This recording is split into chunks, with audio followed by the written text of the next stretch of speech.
cuando Dios parece guardar silencio. ¿Sí? Se va a tratar de eso el sermón.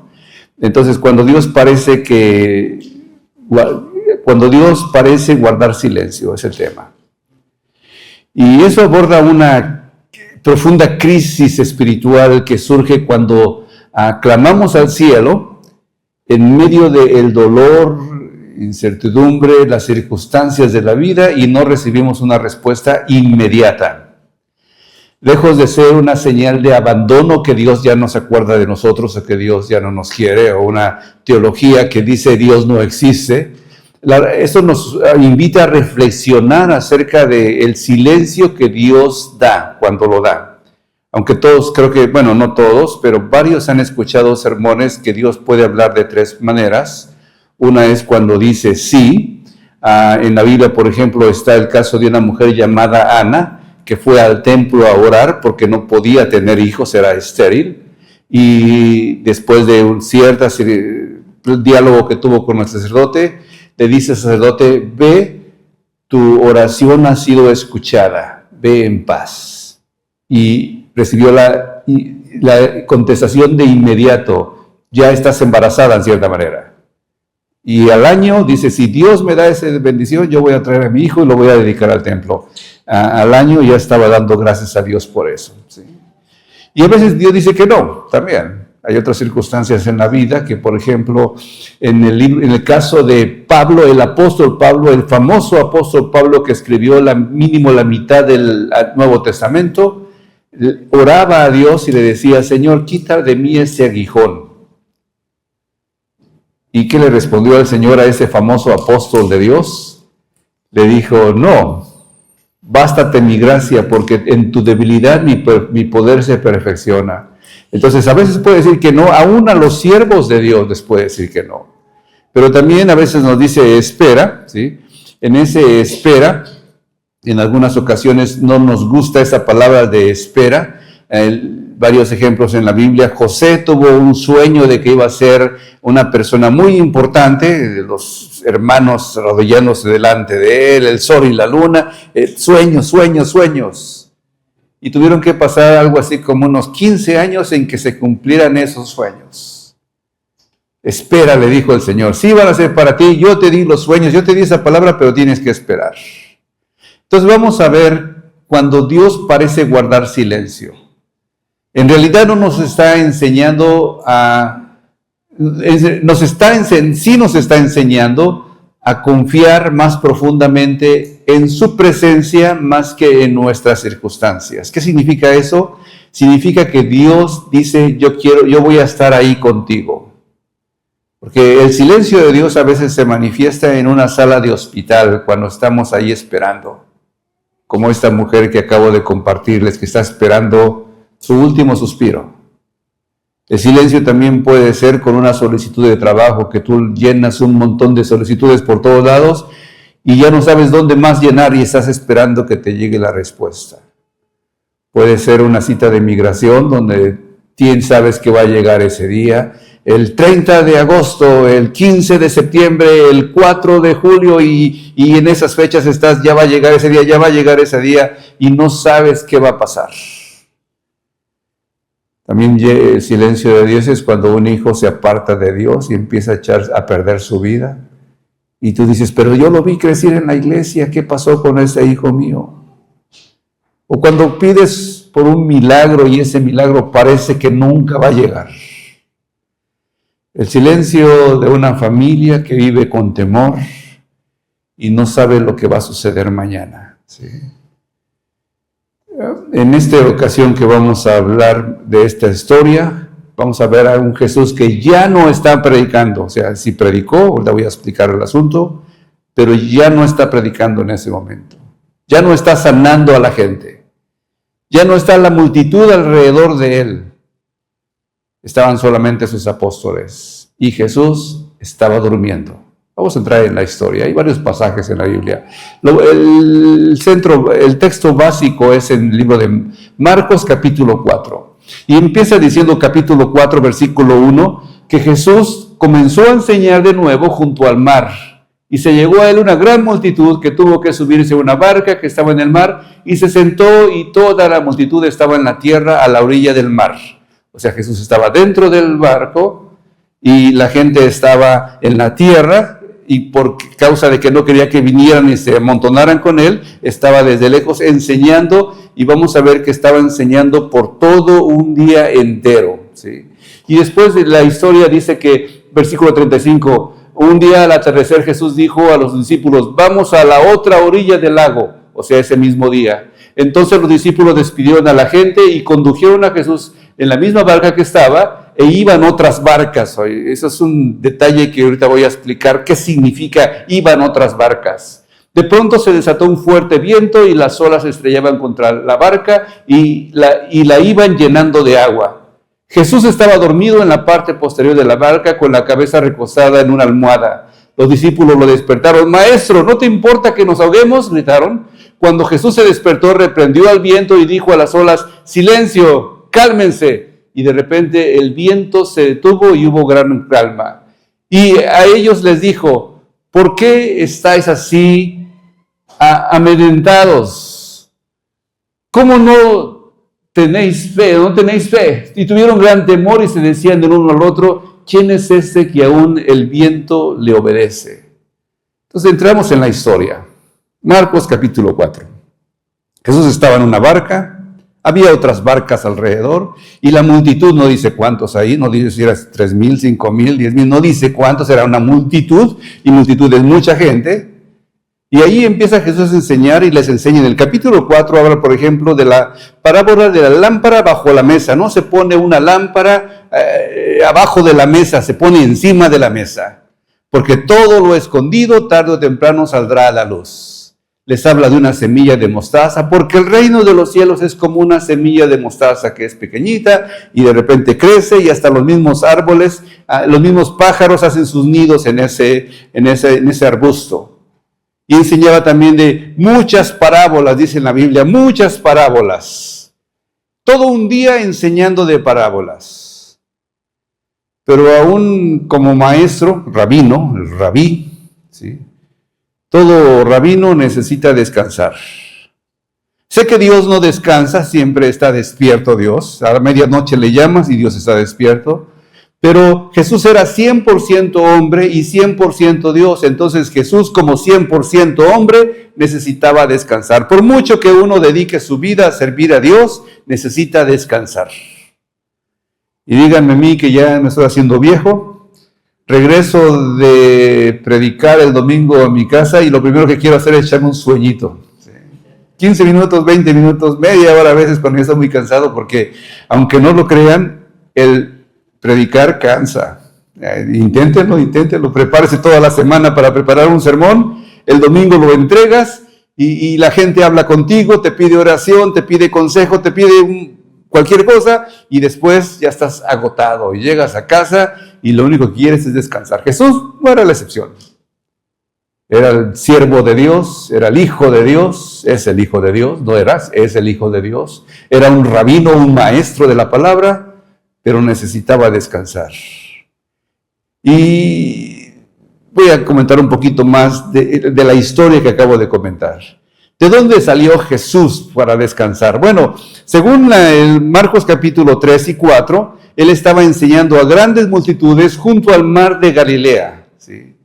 Y el versículo 4, versículo 1, como acabo de leer, dice, otra vez comenzó Jesús a enseñar junto al mar. Y después dice que les dijo, vamos al otro lado. Yo creo que se quiso retirar de la multitud y descansar un poquito. ¿Sí? En el capítulo 5 dice, vinieron al otro lado del mar, a la región de los Gadarenos. Quizá unos 15 kilómetros tuvieron que cruzar de un lado a otro el lago este. Tardaban unas 4 horas, 2 a 4 horas, si les iba bien. Eran 12 pescadores, 12 hombres fuertes, entonces posiblemente buenos remadores para cruzar de un lado a otro. Le ponían una vela al barco para que el viento les ayudara, ¿sí? Y más o menos quiero decirles dónde estaba ubicado ese asunto. Dice que estaban en un lado del mar. Entonces, lo más probable, no dice la ciudad específica que dónde estaban, pero yo estoy calculando que estaban entre Corazín, donde Jesús hizo muchos milagros, y una ocasión dijo, ay de ti Corazín, que si hubieran hecho esos milagros en otro lugar, posiblemente la gente se hubiera arrepentido. Pero porque tú no te arrepentiste, si vas a padecer más que los otros. Y Capernaum, que era la ciudad donde Jesús se desarrolló como ministro. Entonces, posiblemente o estaban en Capernaum o estaban en Corazín. Una de las posibilidades podría ser Magdala. ¿Se acuerdan María Magdalena? De Magdalena. Por eso le llamaban Magdalena, María de Magdala, María Magdalena. Esa es una ciudad. Esa ciudad, fui hace 6, 7 años atrás a Israel y fui a Magdala. Y en Magdala hay una iglesia católica muy bonita, que tiene el púlpito como una barca, y donde el predicador se mete dentro de la barca y está así como predicando desde una barca. Entonces, que hasta pudo haber sido Magdala, entonces tenía que cruzar desde ahí. No pudo haber sido Tiberias porque era una ciudad completamente gentil, romana, por eso es Tiberia, Julio César, o Tiberio César era uno de los nombres. Se creó esa ciudad en base a ese, o en honor a ese emperador. Entonces era una ciudad completamente pagana, y los judíos no querían nada con paganos, entonces lo más probable es que no estuviera en Tiberias, y por eso ese mar de Galilea también se le llama mar de Tiberias. Lo pueden encontrar como mar de Galilea o mar de Tiberias, pero no era por ahí, posiblemente estaba en el norte. Y tenían que cruzar al otro lado, a donde dice Gerasa, o si no a la ciudad de Hipos, que era la ciudad de Decápolis. Tenían que cruzar de lado a lado. Y otra de las características de este lago es que está bajo el nivel del mar. Entonces está rodeado de montañas, ¿sí? Y como está rodeado de montañas, no se ve a lo lejos si de repente viene una tormenta o no viene una tormenta. Nada más ve las montañas y de repente se pone oscuro porque viene una tormenta, y ahí no hay tanto, como no había pronóstico de clima en ese tiempo. La gente tenía que de alguna manera aprender, prepararse para lo que sea, ¿sí? Y ahí es donde empieza la historia, ¿sí? Jesús le dice, vamos al otro lado del mar. Y la pregunta es, ¿Jesús sabía que iba a haber una tormenta o no sabía que iba a haber una tormenta? Esta idea de que vamos al otro lado del mar, dice en la Biblia, en Marcos capítulo 4, versículo 35, que no fue una idea de los apóstoles. No fue una idea generalizada de toda la gente que estaba alrededor de Jesús para decirle, Jesús, ¿qué te parece si vamos al otro lado del mar? Porque aquí hay mucha gente. Vamos mejor por otro lado. Nunca fue idea de los apóstoles. Muchas tormentas llegan repentinamente, aunque estemos obedeciendo la palabra de Dios. ¿Sí? El verbo ese de pasemos no significa simplemente cambiar de lugar, tiene un sentido de atravesar completamente hasta otro destino. ¿Sí? Jesús nunca dijo, vamos a intentar llegar al otro lugar. Dijo, vamos al otro lugar. Es lo que dijo Jesús. Vamos a cruzar. Desde ese momento que Jesús dijo eso, el futuro ya estaba decidido, vamos a ir a otro lugar. La tormenta nunca tuvo la última palabra. ¿Sí? Y una pregunta que nos hace ahí es, ¿y qué pasa si de repente empiezo a tener dificultades en mi vida? ¿Será la voluntad de Dios que pase por esas dificultades? ¿O será que me metí por mí mismo? Puede ser que uno mismo, pero puede ser que Dios nos lleve a través de esa tormenta. ¿Sí? Y dice, de pronto se desató una tormenta feroz, y olas venían y violentas entraban en la barca, la cual comenzó a llenarse de agua. ¿Sí? Las tormentas en la vida suelen llegar para probarnos o para fortalecernos y para direccionar nuestro camino. No sabemos cómo, pero Dios utiliza las tormentas para que nuestra vida empiece a dirigirse. Yo no quería venir a Estados Unidos, pero aquí estoy. ¿Sí? Y cuando vine dije solamente 2 años y ya llevo más de 30. ¿Sí? No sé si a ustedes les pasó lo mismo. ¿Sí? Uno dice, uno propone y Dios dispone. ¿Sí? Las crisis que atravesamos nosotros regularmente sacan a relucir nuestras fortalezas internas que parecían desconocidas. Cuando pasamos por el Metro Surge, no sabías que eras tan valiente, aunque te escondiste un poco, pero aquí aguantaste. Varios se regresaron a su país, varios se fueron de este estado, varios ya no supimos más de ellos, pero tú estás aquí, ¿sí? Hay una reevaluación de las prioridades cuando pasamos por dificultades. Nos obligan a detenernos las dificultades, reflexionar sobre lo que realmente importa en la vida. ¿Cuántos que pasaron por el COVID no redireccionaron su vida como la llevaban? Yo me dije, estaba a punto de, yo creo que ya estaba casi muriéndome, si no es que Dios me levantó de ahí, sí. Pero yo decía, yo quiero dedicar más tiempo a mi familia, sí. Y yo le decía, Dios, no me dejes morir sin antes ver a mis nietos. Todavía no veo nietos, pero yo todavía no me muero, sí. Entonces me redireccionaron mi vida. Las circunstancias difíciles te redireccionan, ¿sí? Nos prueban en nuestra fe. ¿Y qué pasaba en ese momento? ¿Sí? Marcos es el único evangelio que añade un detalle muy curioso. Y él dormía sobre un cabezal. Cabezal, no, aquí le ponen cabezal, pero la palabra que utiliza Marcos es una palabra griega que significa una almohada pequeña que usaban los que iban en los barcos para largos viajes. Y él descansaba en un cojín. Yo traje un cojín aquí, ¿sí? Lo traje del cuarto de mi sobrina, que creo que no sé si va a regresar o no. Entonces, como ya no sé si va a regresar, dije, pues, ¿para qué lo quiere ahí? Nomás de adorno. Pues si alguien lo necesita, tengo un cojín para regalarles. Pero lo traje porque también, simplemente un cojín. Jesús agarró algo cómodo. No más. Si tienes algo, ¿por qué sufrir por sufrir?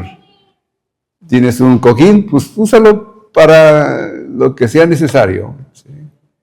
Usa una palabra técnica, Marcos, y dice esa palabra que utilizaban los marineros del mar para decir que casi cada uno de ellos llevaba su cojincito para sentarse por largos viajes o para descansar a veces. Y Jesús agarró ese cojincito, se lo puso en la cabeza, sabiendo él que iba a dormir. No se durmió por casualidad, se durmió porque estaba cansado, pero se puso lo más cómodo posible. Cuando pasamos por circunstancias, no tienes que sufrir nomás por sufrir. Si puedes hacerlo cómodamente, utiliza la comodidad. Sí. Pero mientras todos luchaban por sobrevivir, Jesús dormía sobre un cojincito. ¿Sí? Eso es la imagen que Marcos nos presenta en esta historia.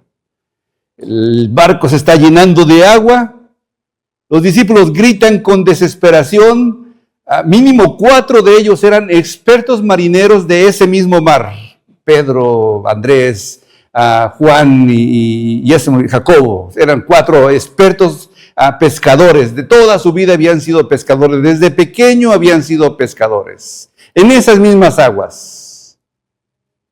Pero el viento ruge como no lo habían visto nunca ellos, y el capitán, que era Jesús, dormido.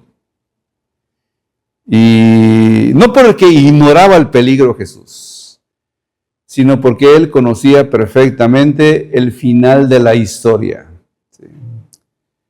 A veces llego a mi casa en estos últimos días y veo y quiero ver, como no lo veo aquí en la iglesia, los partidos de fútbol, voy a mi casa y voy a ver el resumen del partido de fútbol. Y ya sé cuántos quedaron. Y ya no me emociono tanto, ¿sí? Ya lo veo y digo, ya sé quién va a ganar, ¿sí? Sí, que meten 2 goles y yo sé que el otro va a meter 3, ¿sí? Y yo estoy ahí sabiendo lo que va a pasar. Y si sé lo que va a pasar, no me preocupa tanto, no me emociono como si lo estuviera viendo en vivo y en directo. Ahí sí, en vivo y en directo, todas las uñas me las puedo comer, ¿sí? No nada más la pizza, sino todas las uñas, y bien preocupado de que si se levanta, si se cae, pero si lo veo el puro resumen, ya no me preocupa tanto. Y Jesús ya sabía lo que iba a pasar. Esa es la cosa con Jesús. Él sabe dónde nos va a poner y sabe que nos preocupamos a veces demasiado en balde. Pero ahí habla un sentido del silencio de Dios. Él está dormido en la tormenta, en medio de la tormenta. Los apóstoles, los 12 apóstoles, luchando con todas sus fuerzas, tratando de echar el agua para afuera, tratando de acomodar las velas o bajar las velas, tratando de que los remos empiecen a funcionar para que no vayan para acá y para allá. Y Jesús bien dormido ahí, sin hacer nada, descansando solamente. Tenía sus razones, había predicado por todo el día o quizá por algunos días seguidos y ahora estaba necesitando descanso. Quería descansar, pero más que descansar, creo que quería probar la fe de los apóstoles. Cuando hay esas tormentas en nuestras vidas, es fácil decir nosotros, Dios ya no está conmigo, Dios no me ama. ¿Sí? Y es nada más lejos que la verdad. Los discípulos usan una palabra ahí, esa palabra es apoyinmaya. ¿No te das cuenta que estamos pereciendo? ¿No te das cuenta? Esa palabra perecer puede ser la palabra de estamos siendo destruidos, estamos perdiéndonos completamente. No solamente significaba morir, tenía la idea de estar perdidos. Nos estamos muriendo y tú no haces nada, Jesús. Dios puede parecer silencioso, pero nunca está ausente. Él estaba ahí. Hay una enorme diferencia entre que Dios esté ausente y que Dios guarde silencio. ¿Sí? En algunas ocasiones, yo creo que si ustedes utilizan su GPS, el GPS, le pones la dirección y de repente empieza a que funciona y no funciona, agarra y no agarra, y tú ya estás bien impaciente, ya tengo que llegar, dime a dónde tengo que ir, y el GPS está pensando, no ha faltado nada, solamente está tomando su tiempo para ubicarse exactamente, pero el GPS está ahí, ¿sí? Y Dios sigue estando ahí con nosotros. Él no se ha movido. Él lo prometió. En Isaías 41:17 dice, los afligidos y los necesitados buscan agua, pero no la hay. Su lengua está reseca de sed, pero yo, el Señor, les responderé. Yo, el Dios de Israel, no los abandonaré. No te abandonaré ni te dejaré. Estaré contigo y te sustentaré con la diestra de mi justicia. Es lo que dice Dios a ti. Y cuando tú te sientes que no está Dios ahí, Dios sigue estando ahí. Que no hagan nada o que no esté queriendo hacer nada para que tú te hagas lo que tengas que hacer, eso es otra cosa diferente. Pero despiertan a Jesús y Jesús se levanta y ve la tormenta que estaban viviendo, después ve a los discípulos y después Jesús con voz de autoridad dice, siopa, que es silencio, siopa. ¿Sí? No le vayan a decir eso a su mujer, por favor, en su casa, porque no quiero meterme en problemas. ¿Sí? Dice, eso es lo que dijo Jesús, voy a decir, no lo hagan ustedes. ¿Sí? Siopa, ¿sí? Silencio. Así como diciéndole, cállate. Esa es una palabra fuerte. Cállate. Es diferente si le dijimos despacito, que decir cállate y ya se aceleran más, ¿verdad? Los hombres o las mujeres se aceleran más si le dicen unas palabras así. Jesús fue lo que dijo. Y luego le dice otra palabra. Pepimoso, es con acento en la O. Pepimoso, que significa enmudece o ponte un bozal, literalmente significa ese, como un animal que está comiendo y para que no coma le ponen un bozal. Ponte un bozal, le dice Jesús a la tormenta. Sí. Cuando Jesús se despertó, reprendió al viento y le dijo a las olas, silencio, cálmense. Y de repente el viento se detuvo y hubo una gran calma. Hay un canto que vamos a cantar en unos momentos que se llama Sea la paz. Es un canto muy famoso, americano, no es en español, se tradujo al español. Y yo, para hacerlo un poquito más moderno, le cambié y le puse que haya paz. Ahorita lo van a escuchar en un momento. Sí. Pero parece que cuando le dice cállate, estamos escuchando que las tormentas pueden hablarnos. Las tormentas les hablan a los hombres. Las circunstancias difíciles nos hablan a nosotros. Las circunstancias o la tormenta nos dice, tú no vas a sobrevivir, vas a perecer, vas a ser destruido, vas a ser acabado, voy a acabar contigo y con tu familia. Eso es lo que nos dicen a veces las tormentas. La tormenta puede decir también, Dios ya no se preocupa por ti.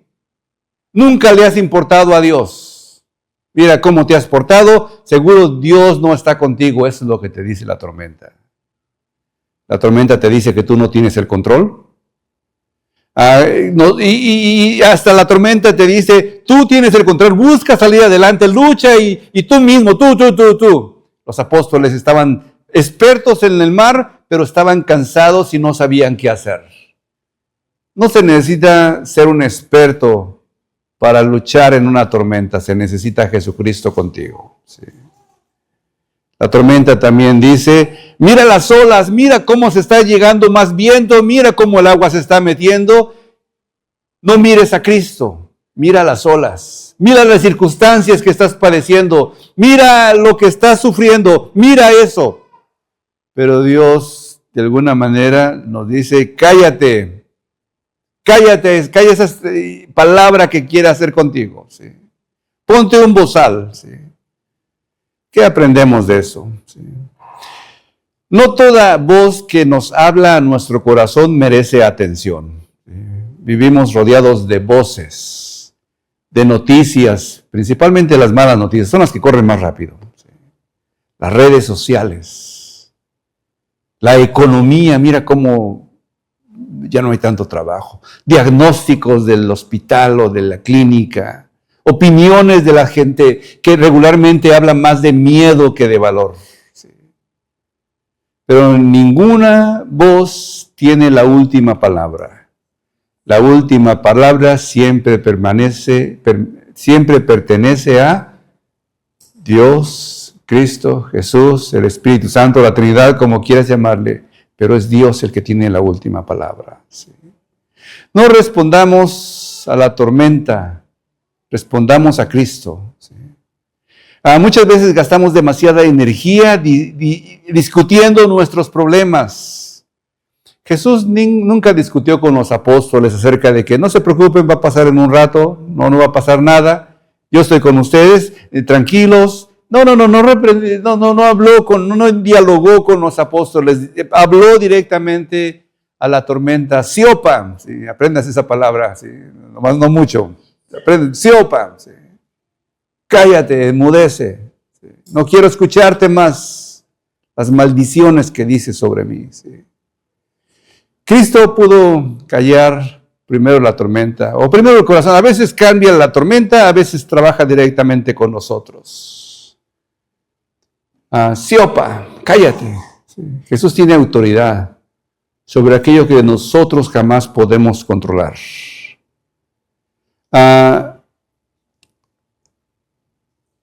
Vamos al final ya. ¿Sí? La fe no consiste en ausencia de miedo, sino en confiar en medio del miedo. ¿Por qué digo esto? En la Biblia, Jesús le dice, ¿por qué tienen miedo? ¿Qué no tienen fe? ¿Por qué tienen miedo en medio de la tormenta? Yo sé que una noticia de que tienes cáncer, a cualquiera lo hace temblar. Una noticia de que estás enfermo y necesitamos más análisis, a cualquiera lo hace temblar. Una noticia de que la migración otra vez empezó a trabajar duro ahí en las calles, a cualquiera les hace temblar. ¿Sí? Pero esta palabra no significa solamente tener un poco de miedo, describe una cobardía que paraliza el cuerpo del ser humano. Controla la vida ese miedo. Jesús no reprende por sentir temor a los apóstoles, los reprende porque permitieron que el temor gobernara su vida. Esa palabra significa no sean cobardes. Un cobarde cuando ve el peligro se cierra, se esconde, se apachurra y espera que le hagan los golpes que le vayan a dar. Un valiente puede enfrentar ese miedo con el miedo que aún tiene, pero levantarse y seguir luchando. Sí. La fe bíblica nunca elimina las emociones. David tuvo miedo, por ejemplo. Elías tuvo miedo, también dice en la Biblia eso.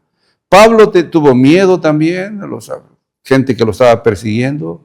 Hasta mismo Jesús sudaba gotas de sangre en el Getsemaní con temor por lo que sabía que iba a padecer. La diferencia es quién gobierna en nuestras circunstancias, el miedo o Cristo. ¿Sí? Durante la pandemia de COVID, muchos médicos decían, no sabemos qué hacer. ¿Sí? Y como no sabíamos qué hacer, esos testimonios de varios médicos y enfermeras decían, pido a Dios que nos ayude. Ellos no sabían qué hacer, pero no se quedaban cruzados de mano. A ver, se muere uno tras otro. Ahí mismo esos mismos doctores, esos mismos enfermeros o enfermeras, podían arrodillarse y pedir ayuda a Dios. Un enfermero vino conmigo, ¿sí? Y me dice, ¿a qué te dedicas? Y le dije, soy pastor de una iglesia. Y me veía llorando, ¿sí? Y este varón, ¿sí?, me empezó a hablar de Dios. No me dijo las medicinas ya son más modernas, son más nuevas. Me empezó a hablar de Dios y ministró mi alma. Me dijo que Dios estaba ahí todavía conmigo. Y poco a poco esas lágrimas fueron acabándose. Porque cuando no sabes qué hacer, Dios es la mejor solución, ¿sí? La pregunta más importante no es quién eres tú, sino quién es Jesús. ¿Quién es Jesús en tu vida? No qué tanto sabes, si tienes papeles o no tienes papeles, si tienes juventud o no tienes juventud, si estás en salud o no estás en salud, si tienes un buen carro o un mal carro. No es importante eso. ¿Quién es Jesús en tu vida? ¿Es tan importante para ti? ¿O no es nada importante para ti? ¿Sabes a quién acudir cuando estás en dificultades grandes y no recibes ninguna respuesta? ¿O no sabes a quién acudir? ¿Sí? Esta semana, ¿sí?, yo te invito para que sigas orando, aunque no escuches una respuesta inmediata. Que no tomes decisiones importantes solamente por tus emociones. Recuerda las veces anteriores cuando Dios fue fiel y el día de hoy va a seguir siendo fiel. ¿Sí? Busca otros creyentes que te animen y que te puedan bendecir en lugar de desanimarte y aislarte y decir ya no quiero nada con Dios. Cambia la pregunta de ¿por qué me pasa esto? A ¿por qué quiere Dios enseñarme con esto? ¿Sí? ¿Qué tan grande es tu tormenta, hermano? Quizás algunos hayan venido este día diciendo, Dios ya no me escucha, he orado demasiado, no veo respuesta, el cielo está en silencio, pero el libro del Evangelio de Marcos nos recuerda que el silencio nunca significa la ausencia de Dios. Dios está ahí, aunque no está haciendo nada. Jesús estuvo en la barca todo el tiempo, no se salió un poquito para afuera, ahí seguía con ellos. No llegó después, no apareció al final de la historia, nunca abandonó la embarcación y tampoco va a abandonar tu vida, hermano. va a estar contigo. ¿Cuánto dicen amén? Sí. ¿Quién está dentro de tu barca, hermano? ¿Quién está en tu vida? ¿Realmente es Jesús? ¿Realmente es Dios que está contigo? Porque todos vamos a pasar por viento y por olas. Y vamos a estar con incertidumbre e incluso va a haber silencio de Dios y que parece que Dios no nos responde. Pero si alguien sabe que Dios va a estar con él, nunca va a estar solo. Eso se llama fe. Tal vez llevas meses esperando una respuesta de Dios, o quizá la enfermedad continúe, o el matrimonio siga luchando los papeles migratorios que no avanzan, y el hijo que no regresa, o el trabajo que no aparece. El silencio de Dios a veces puede ser doloroso, pero no es señal de abandono. Es una invitación a confiar más en Dios, permanecer con Él. Hoy no necesitas entender por qué te pasa lo que te pasa. Necesitas volver al capitán de nuestra barca, que es Cristo. Si has permitido que el miedo permanezca o gobierne tu corazón y has interpretado el silencio de Dios como un rechazo o un abandono de Dios, yo te invito para que el día de hoy cambies tu mente y puedas decir algo como que no entiendo el viento, pero confío en ti, Señor. No comprendo el silencio, pero creo en tu promesa, en tu presencia conmigo. Y aunque las olas sigan golpeando mi vida, decido permanecer en la barca contigo. Porque el mismo Jesús que un día habló al mar y le dijo, Siopa, cállate, ya no digas más, hoy sigue hablando al corazón de cada uno de aquellos que quieren escucharlo. Y cuando Él habla a las tormentas, externas o internas, se rinden a la voz de Jesús, porque tu fe está en Dios. Vamos a orar. En el nombre de Jesús. Señor y Padre nuestro, escucha nuestra oración. Perdona nuestra falta de fe. Perdona que no te vemos a veces, que tú estás con nosotros. Que rechazamos a tu presencia y pensamos que caminamos solos y no nos damos cuenta que tú no nos abandonas. Tú has estado ahí desde el principio de nuestra vida, desde el primer aliento hasta el día de hoy. Y lo seguirás estando, Señor, porque tú estás ahí por siempre y para siempre. Solo danos fe, Señor, de creer de que tú vas a estar conmigo en las circunstancias que vengan, cualquiera que sean. Y sea que siga golpeando las olas o sea que siga saliendo el sol, permítenos más que ver las olas o el sol o la luna o las estrellas o el viento o lo que sea, verte a ti, Señor. Tú estás con nosotros. Vive en mi corazón, vive en mi casa, vive con mi familia, vive con esta iglesia de ICCM, vive en nuestra comunidad hispana aquí en Minnesota. Vive con nosotros, Señor. Y haznos sentir tu presencia. Y permítenos tener fe en que tú estás con nosotros. No nos has abandonado y seguirás estando con nosotros. Ayúdanos a confiar más en ti. En el nombre de Cristo Jesús. Amén y amén.